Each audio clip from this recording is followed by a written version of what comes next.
بسم الله والحمد لله والصلاة والسلام على رسول الله وعلى آله وصحبه ومن والاه إلى يوم الدين وبعد سبحانك لا علم لنا إلا ما علمتنا إنك أنت العليم الحكيم رب زدنا علما يا كريم رب زدنا علما يا كريم رب زدنا علما يا كريم رب اشرح لي صدري ويسر لي أمري واحلل عقدة من لساني يفقهوا قولي.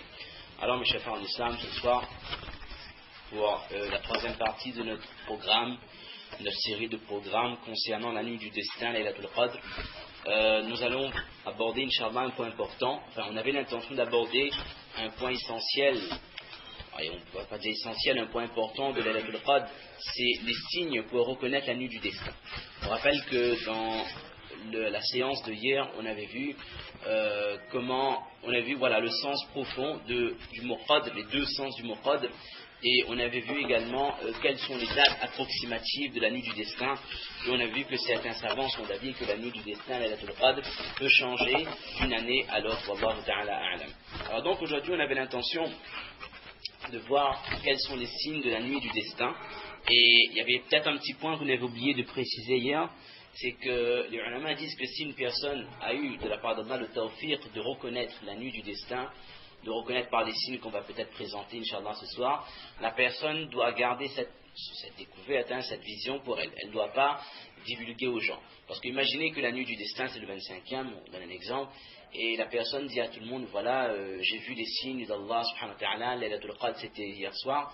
Ben, d'un sens, les gens vont se dire, ben, comme Laylatul Qadr, c'était hier, ben, il n'y a plus besoin de faire ibadat le 27e, ni le 29e. Mais ce n'est pas ça le but. L'objectif, vraiment, comme on l'a dit hier, que la nuit du destin soit cachée, que cette date ne soit pas divulguée, c'est que l'être humain puisse faire le maximum d'efforts pendant toutes les nuits impaires, voire toutes les nuits de la dernière décade du Ramadan. Donc si quelqu'un a vu, si vraiment elle est persuadée que la nuit du destin c'était ce soir par rapport à certains signes, elle ne doit pas en faire une pub, elle ne doit pas non plus dire aux gens, voilà maintenant la nuit du destin c'est fini, de toute façon tu as raté, c'était moi qui a trouvé. Et donc il n'y a plus besoin de se réveiller tahajjud. D'accord? Alors on avait l'intention de parler des signes de la nuit du destin, mais subhanallah, ça c'est parmi les fawaïd, les bienfaits qu'il y a avec Facebook et Internet. Une personne nous a envoyé une question fort intéressante hier, ce matin. Elle a dit, Moussa, vous avez expliqué hier quand est-ce qu'aura lieu la nuit du destin, 20, 23, 25, 27 ou 29. Mais comment cela se fait-il que dans deux continents différents, la nuit du destin peut être à des dates différentes?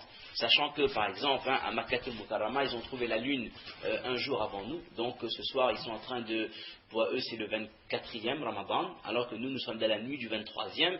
Chez nous, c'est une nuit impaire, donc il y a une possibilité que ce soit Laylatul Qadr. Et pour eux, non, parce que pour eux, c'est le 24. Possible que c'était hier, et possible que ce sera demain, alors que nous, demain, nous serons le 24. Donc voilà, il peut y avoir une confusion dans le fait que deux continents différents qui n'ont pas commencé le Ramadan en même temps, comment est-ce possible que la nuit du destin, avec tous les bienfaits qu'il y a de cette nuit du destin, ben, ça peut différer d'un pays à l'autre? Alors la réponse, elle est simple et compliquée. Elle est simple et complexe. Simple par rapport à la ligne directive de la réponse, mais complexe parce qu'on parle d'éléments qu'on ne peut pas maîtriser. La première chose à retenir, on va essayer d'expliquer ça de manière, Inch'Allah, Allah nous aide le plus simple possible, en 3 points. La première chose, c'est il faut bien comprendre quelque chose. On ne peut comprendre les choses qui ont attrait à l'au-delà, comme on a dit, le alamul ghaib, le monde de l'invisible, ne peut pas être perçu, compris et décortiqué par une intelligence qui a été conçue pour gérer et pour vivre dans le alam ad-dunya. Allah Azza wa Jalla nous a donné, alhamdulillah, une intelligence, d'accord, et avec cette intelligence, on est capable de gérer les choses de ce monde. On est capable de comprendre les choses de ce monde, de trouver des solutions, de comprendre le fonctionnement, le mode l'organisation complète qu'il y a dans ce dunya.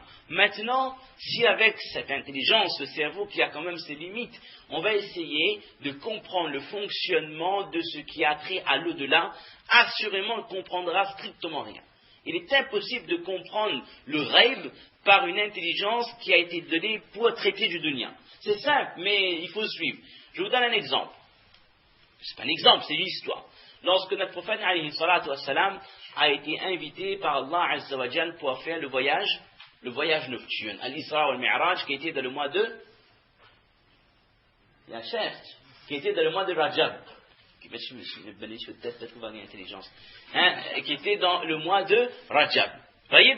on sait qu'avant que notre prophète alayhi salatu wassalam monte sur le, comment on appelle encore le cheval là, le buraq, pour aller vers le ciel, notre prophète alayhi salatu wassalam a subi une opération de la poitrine par l'ange Jibril alayhi salam, tout comme il l'avait déjà subi lorsqu'il était enfant. Les ulama, rahimahumullah, les ulama de Sira disent que pourquoi est-ce que le prophète alayhi salatu wassalam a subi shaqqu as-sadr, l'opération de la poitrine, cette fois encore, avant d'aller au Mi'raj, alors qu'il est déjà prophète là. Il a déjà reçu les premières révélations, ça fait déjà près de 10 ans qu'il est nabi. Les ulama ils disent que c'était pour qu'il ait le potentiel, la capacité, le qudra pour percevoir des choses qui sont en rapport avec alamul ghaib. Dire ses yeux, ses oreilles, son cœur ont été conçus pour comprendre le dunya. Maintenant, il va passer dans une autre dimension. Il va passer dans un autre monde, il va franchir la frontière qu'il y a entre le monde réel, le monde du dunya, et le monde de l'invisible, le monde de l'au-delà. Et un être humain normal, normalement constitué avec ses sens, les 5 sens qui nous permettent de comprendre ce dunya, ne peut pas supporter ce genre de choses. Lorsque, dans certaines sources, il dit que, je pense qu'il y a Moussa alayhi salam, ou notre prophète alayhi salam, je n'ai pas le hadith en tête là, il avait demandé à Jibril alayhi salam de le voir sous son réel aspect, pas en tant qu'être humain. Sous son réel aspect en tant que malaïka, en tant qu'ange, et Jibril alayhi salam avait déployé une de ses 600 ailes. Et une seule de ces 600 ailes remplissait l'horizon et le prophète est tombé donc sans connaissance. Ça veut dire que l'être humain ne peut supporter ce genre de choses. De même qu'un être humain ne pourrait supporter la vision de Malik al-Maut. Les seules personnes qui peuvent voir réellement Malik al-Maut, ce sont ceux qui ont déjà un pied dans le monde de l'au-delà. Ceux qui sont en train de quitter ce dunya, eux, ils peuvent supporter, et ils ne peuvent pas aller plus loin, même s'ils sont pris une crise cardiaque, ils meurent, de toute façon, l'objectif sera atteint. Donc, avec une vision, avec la conception de ce dunya, l'intelligence de ce dunya, on ne peut pas percevoir le akhira. C'est pour ça que le passant a subi l'opération de la poitrine, afin qu'il puisse voir le paradis, afin qu'il puisse voir l'enfer, afin qu'il puisse voir les anbiya, afin qu'il puisse voir les 7 cieux et les anges qui sont au niveau des 7 cieux. Donc, avec notre intelligence, si on va essayer de comprendre la relation entre l'espace, entre le temps, par rapport à notre relation entre l'espace et le temps du dunya, on va essayer de calquer ça et de comprendre le akhirat, assurément, on ne pourra pas comprendre. Et on irait même plus loin, avec notre intelligence, on ne peut même pas comprendre quels sont les sifat d'Allah Azza wa Jal. Lorsqu'on connaît quelles sont les qualités des sifat d'Allah subhanahu wa ta'ala, on essaie de comprendre, mais on ne peut pas tout intégrer, on ne peut pas tout emmagasiner. Lorsqu'on dit par exemple qu'Allah Ta'ala est raziq, Allah Ta'ala c'est le nourricier, celui qui donne la nourriture à toutes les créatures, d'accord? Mais un cerveau humain ne peut concevoir qu'une personne, un être, subhanallah, même si c'est Allah Azza wa Jal, un être humain ne peut concevoir qu'Allah Azza wa Jal nourrit tous les mammifères du monde, tous les reptiles, tous les volatiles, les oiseaux, même les microbes, même les bactéries qui sont dans les atomes, subhanallah, eux aussi, ça fait partie des makhlouqat d'Allah, eux aussi, ils ont leur rizq. Vous savez, sur la peau d'un être humain, il y a je ne sais combien de bactéries qui circulent et qui se nourrissent de l'épidémie et chose. Ça aussi, c'est son rizq. Ça aussi, c'est écrit pour lui. Tout comme moi, il a été écrit pour moi que je mange 70 samoussa ce soir, pour ce microbe ou je ne sais quoi, lui aussi, dans ce tardir, c'était écrit qu'il mange un micromètre de peau. Ça aussi, ça fait partie de la création d'Allah. Donc, un être humain ne peut concevoir. Attends, n'est pas possible, ça fait 1000 milliards de makhlouqat, et depuis le début de la création jusqu'à la fin, c'est pas possible. Le cerveau humain explose. On ne peut comprendre la réalité de l'attribut Allah, il est raziq. Impossible. Moussa alayhi salam avait essayé de comprendre. Il avait essayé de comprendre, il a dit, oh Allah, aujourd'hui c'est moi qui nourris. Il avait ramassé je ne sais pas combien de poissons, et lorsqu'il avait assez dans la mer, il y avait un baleine. Il n'était pas gourmand la baleine, hein, c'était son manger. C'était son casse-croûte, c'est comme un sandwich pour nous. D'accord? Il a mangé la totalité de ce que Moussa alayhi salam avait récolté, avait ramassé. Donc on ne peut comprendre les sifat d'Allah par notre intelligence. Et on pourrait donner 75 exemples comme ça. Regardez. Également, si on reste de le sifat de Raziq, Allah il nourrit tout le monde, mais dans certains pays, il y a des gens qui meurent de faim. Il y a des gens, ceux qui n'ont pas la foi, disent que oui, vous croyez un Dieu qui est miséricordieux, qui est clément, mais ce Dieu-là, il laisse les gens mourir de faim. Quelle miséricorde, quelle clémence. Ça fait partie de la hikmat d'Allah. Allah est raziq, mais il y a des fois où Allah donne le risque, il y a des fois, il y a des gens qui mangent tellement, ils sont énormes. Regardez certains pays, les gens, 50% de la population est obèse, et vous descendez de l'Amérique normale, ils sont normaux, l'Amérique vous descendez un peu vers l'Amérique du Sud, dans les pays, subhanallah, en Argentine, en Bolivie, il y a des gens qui meurent de faim, des gens qui sont pauvres, subhanallah. Est-ce que l'ange qui amène le risque, il ne connaissait pas le chemin pour aller en bas, il n'avait pas de visa, je ne sais pas quoi, là, wallah. Allah, sa hikmat, sa sagesse fait qu'il y a des gens qui ont la nourriture suffisante, il y en a qui en ont beaucoup trop, et il y en a qui n'en auront pas. Ça, c'est le taqsim rizq. Ça fait partie de la sagesse d'Allah Azza wa Jal. Comment est-ce qu'Allah Ta'ala peut écrire de le rizq de quelqu'un qu'il consomme du poison et qu'il meurt? Subhanallah. Quelqu'un, il mange quelque chose qui est empoisonné, la personne meurt. Ça aussi, ça existe. C'était son rizq. Mais Allah, il est raziq, mais il ne tue pas les gens, il ne donne pas la mort de la sorte. Mais ça, tout ça, ça rend de la sagesse d'Allah, et la hikmah d'Allah, subhanahu wa ta'ala. Donc, on ne pourra jamais comprendre l'intégralité des sifat d'Allah uniquement par notre intelligence. Par exemple, quand on parle qu'Allah, il est alim, Allah, il connaît tout.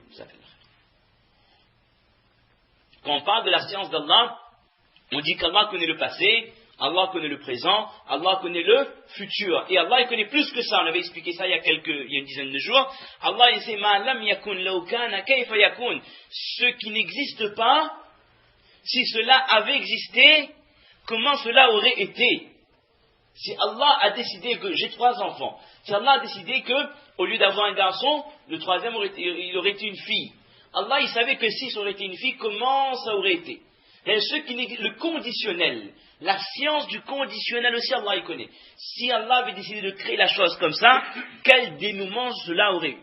On a vu l'exemple quand les koufars demandent à Allah, ramène-nous sur la terre, si vous nous ramenez sur la terre, on va faire des bonnes actions. Allah Ta'ala dit, dans les versets du Coran, en ce sens que même si on les donnait une deuxième chance, on les ramenait sur la terre, ils seraient retournés vers les mêmes erreurs. Ça, les ulama disent qu'Allah, il sait ce qui n'existe pas, si cela avait existé, comment cela aurait été. Quand on parle également, dernier exemple, de Allah Ta'ala, c'est celui qui donne la guidée. طيب, Allah Ta'ala, c'est celui qui donne la hidayah. Dans la phrase du Coran, Allah vous a créé, parmi vous, il y a des mécréants, et parmi vous, il y a des croyants. Il dit oui, mais pourquoi est-ce qu'Allah Ta'ala, il décide que telle personne, quand il naît, il ne va pas recevoir le message de l'islam, ou il ne va pas croire, il va mourir sans iman, et qu'il est destiné au jahannam? C'est qu'Allah Ta'ala n'a pas eu de pitié pour lui là, wallah. Allah a décidé que parmi la création, il y a des gens qui trouveront la guidée, et il y en a d'autres qui ne le trouveront pas. Ça, c'est la décision d'Allah, et pour cela, je vous invite à lire la première demi-page de Surah Yasin, les commentaires, le tafsir, et vous comprendrez comment Allah Ta'ala décide qu'il y a des gens que même si on les apporte 1000 preuves, ils ne pourront pas voir la vérité. Ça aussi, ça fait partie de la sagesse, de la hikmat d'Allah. Donc déjà, on a un aperçu que on ne peut comprendre l'au-delà, et on ne peut comprendre même les qualités de notre Créateur uniquement avec notre intelligence. Alors si là on voit des contradictions, si là on voit des incohérences, ben on va voir des incohérences partout, dans tout ce qui a trait à l'au-delà. Mais ce ne sont pas des incohérences qu'on voit, c'est notre incapacité qu'on constate. C'est-à-dire qu'il y a un blocage. Il y a un blocage. C'est comme si vous avez une voiture qui a que 2 vitesses, première, seconde, vous voulez rouler à 120 km, vous ne pourrez jamais.